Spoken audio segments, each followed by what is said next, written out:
What's going on, Headliner Nation? Kyle back with the fantasy headliners, and I've got my week 5 wide receiver rankings here for you. Now, week 5 is going to be just like week 4.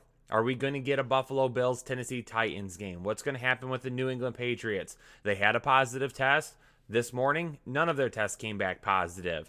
It's just an up and down year, right? We're going to continue to battle this every single week, and that's why it's more important than ever that you consume these videos and the knowledge that we're giving to you so we can make the best decisions possible given the circumstances. You can head to our start and sit videos where we dive in a little bit deeper with the numbers and then use them here with the rankings videos to get any updates and then decide who to play over who this week in your lineup. So let's go ahead and jump into my top 30 for this week. And at number 30 for right now is going to be John Brown. Who knows? They might not even end up playing this week. And honestly, at this point, definitely doesn't look like they're going to be playing on Sunday, and it could not even end up happening at all. We'll have to continue to monitor the situation. But with that being said, John Brown a little bit lower in my rankings than what I would like because of the emergence of Gabriel Davis. Davis is a guy that fits kind of what John Brown does in a similar fashion. Now, Davis is not a volume wide receiver at this point. If Brown were to miss any time and be injured, then yes, he goes into more of a role where he'll see volume. But right now, he's a guy that can take the top off the defense with some big plays. Unfortunately, that could limit some of those big plays that John Brown would normally have. So that's why John Brown is a little bit lower for me this week because of Gabriel Davis. But keep in mind, they might not even play this week. And if they do, it could be Monday or Tuesday if they have to push the game back. We'll wait and see what happens.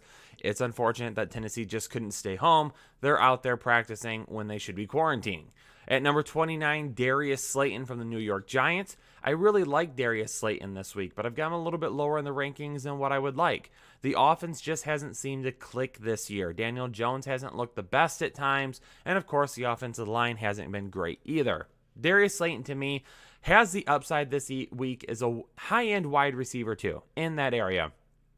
Right now, I've got him as a wide receiver 3 just because I'm being cautious with it this week. Would really like to see Darius Slayton ball out, and it could happen. But the variance of what could happen this year is really up and down. Or excuse me, this week is really up and down. He's got the upside of a high-end wide receiver 2. He's got the low end of a wide receiver 3. So he's going to see plenty of volume this week. However, is the offense going to be able to click enough to get him the ball and have him break out some of those big plays? The team that they're going to be playing against, the Dallas Cowboys, I've got Michael Gallup and CeeDee Lamb back-to-back, respectfully. Michael Gallup, we've seen it this year. He's had a big game, and other than that, he's been pretty quiet. He's a guy that, again, not going to be a volume wide receiver, it seems like this year. He's a number 4 target, maybe even number 5 target on that offense right now. It's Amari Cooper, CeeDee Lamb, Zeke, and Dalton Schultz. Those are the 4 guys that are really getting a fair amount of volume over Michael Gallup right now. But this is the matchup that could lead him to having another big game like he did a couple of weeks ago. Teammate CeeDee Lamb. He's a guy working out of the slot right now, is just winning on his routes far too often to be ignored by Dak Prescott. And then when you throw in the fact that Dak Prescott's throwing 900 times a week for 4,575 yards each week, it seems like, he's going to be a guy that's going to see a ton of big plays, a ton of upside every single week, but he's also a safe option. And right now, he's a lot safer than Michael Gallup. But I've got these guys right next to each other because this week they could end up splitting some of those targets that we've seen go towards one or the other over the last couple of weeks. Tyler Boyd has officially taken over as the wide receiver 1 in Cincinnati, and because Joe Burrow's throwing the ball so often, he's a guy that continues to see a fair amount of volume. Tyler Boyd, absolutely love Tyler Boyd, and I'm going to have him in my lineup as much as possible, even going up against a tough matchup like the Baltimore Ravens. Who next is Marquis Brown, right next to him, playing in the same game. Marquis Brown, I keep getting a lot of questions about Marquis Brown. Should we give up on him? Should we move on from him? Why would we do that, ladies and gentlemen? Marquis Brown at this point is having a decent year. Yeah, it hasn't been great. But if you've seen some of the videos, him and Lamar Jackson are just a tad off right now. There's 4 or 5 plays this year where Marquis Brown just had the ball out of his reach for what would have either been a huge play or a touchdown. Not only that, last week he had a huge play where he was taken down at the 1-inch line, right inside the 1-yard line, couldn't quite get it into the end zone. And because of that, he did end up getting that touchdown. Mark Ingram gets it right after that. So Marquis Brown is still having a good year. He's just not having a whole lot of upside right now because he hasn't been able to score those touchdowns. Don't panic on him just yet. Keep him, and hopefully this offense gets moving forward a little bit more, and then we see some of those big plays come out with Marquis Brown. Number 24, Devontae Parker. Devontae Parker's having a solid season, but every single week I get a notification on my phone. Devontae Parker, questionable to return with blank injury. It's happened all 4 weeks so far. Devontae Parker, I like him. However, he continues to have to leave the field. So when the matchup isn't like a primo smash matchup, it does concern me a little bit because if he's missing snaps because he's beat up a little bit, that's going to take away some of that upside that he'll have on a weekly basis. Also, there could be a change to Tua Tagovailoa very soon. Looks like they're going to be looking at Tua moving forward as an option if Ryan Fitzpatrick continues to struggle. The change in quarterback, what does that do for Devontae Parker? Does it help him? Does it hurt him? Does Tua have a different target that he's going to be looking towards? Something to just keep in mind as we move forward each week. OBJ at number 23, coming off a huge game last week. Probably a game that won't be as big this week, but still could be in a great position. It is a tougher matchup going up against Indianapolis, but OBJ, the wide receiver one in that offense, an offense that is clicking awfully well right now. Will Fuller at number 22, kind of the same thing as Devontae Parker. Will Fuller is a walking injury waiting to happen. But when he's healthy, you play him because his target share is far too big right now, and he's coming down with a lot of volume. Will Fuller is a guy that we will keep playing every single week. DJ Moore at number 21. And quite honestly, if it wouldn't be for such a great matchup this week against the Atlanta Falcons, I probably wouldn't have DJ Moore in my top 30. Even this offseason, when I did a video saying DJ Moore was a big name to avoid for me, I didn't even grasp what this season would look like for him so far. Yeah, I thought he would be limited in terms of his upside, but he's been basically non-existent for the most part. Robbie Anderson has really become the number one target there for Teddy Bridgewater. And trust me, Robbie Anderson's name is going to be coming up here soon. So if you own DJ Moore, I'm still going to start him this week. Great matchup. Just have to keep in mind, it could be a bummer like the rest of them so far this year. In number 20, Mike Evans. Now, this video drops prior to Thursday Night Football, and the word is right now that Mike Evans is going to be questionable up until game time. It sounds like he's going to test out his ankle prior to game time, and they will make a decision at that point whether or not he will play. So I'm factoring in some of that into this ranking as number 20 right now. Now, if I get the notification that he's good and ready to go, I might bump him up a little bit. I could bump him all the way up to 16 this week, probably, right in front of Terry McLaurin. I like Mike Evans. It's just I'm a little bit worried about that ankle, and coming off a short week, will he be 100% and ready to go tonight or limited in any fashion? Tom Brady can spread the ball around, so if Mike Evans, even like a couple of weeks ago, 2-2-2, right? 2 targets, 2 receptions, 2 yards, 2 touchdowns. What if he has something similar tonight where he only has a few targets, a couple of receptions, maybe scores a touchdown, barely makes it as a start, but isn't really a high-end start? Just keeping an eye on that as the day progresses.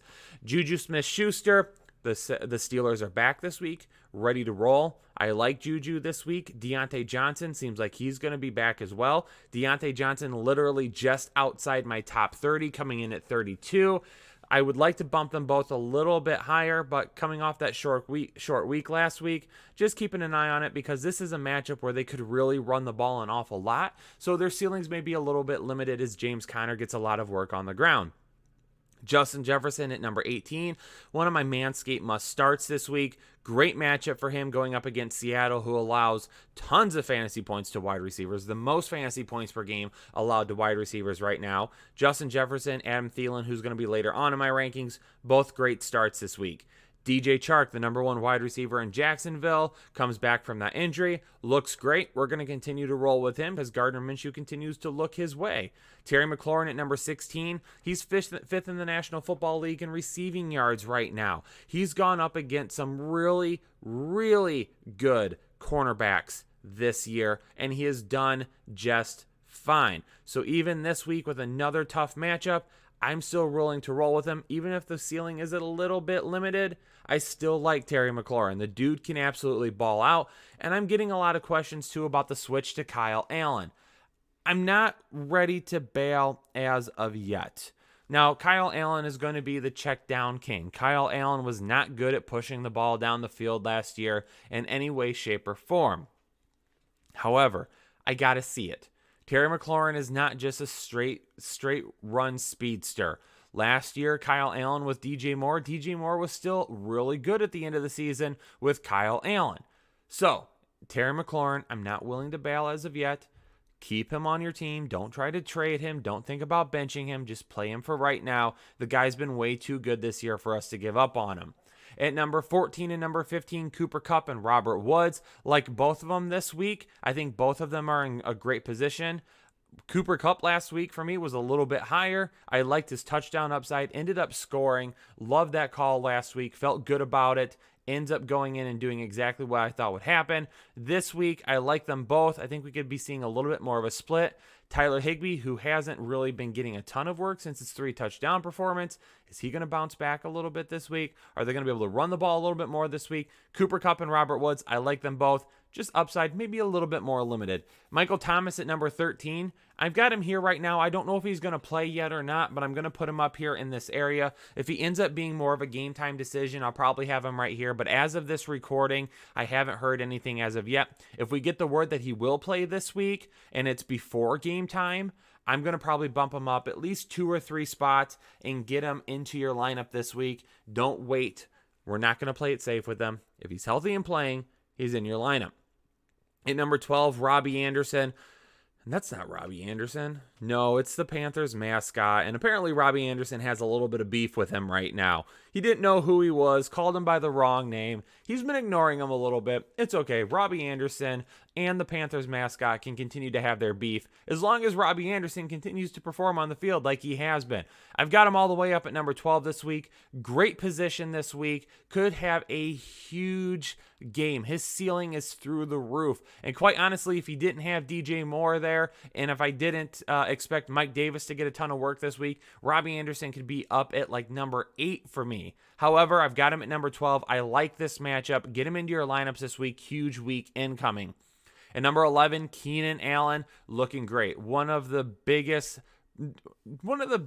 values of the offseason when it comes to just looking at where he was drafted and his current production. He's going to continue to get a decent amount of volume. And when I say decent, I mean a whole lot of volume. So continue to put him in your lineup. At number 10, Tyler Lockett. Yeah, Tyler Lockett let quite a bit of you down last week, and I get it, and I understand it. But he's still got Russell Wilson. He's still seeing a ton of volume. He's still scoring touchdowns, and he's got a game this week that could be a little bit back and forth. And Russell Wilson's going to have to continue to throw the football. So Tyler Lockett back in the top 10 for me this week.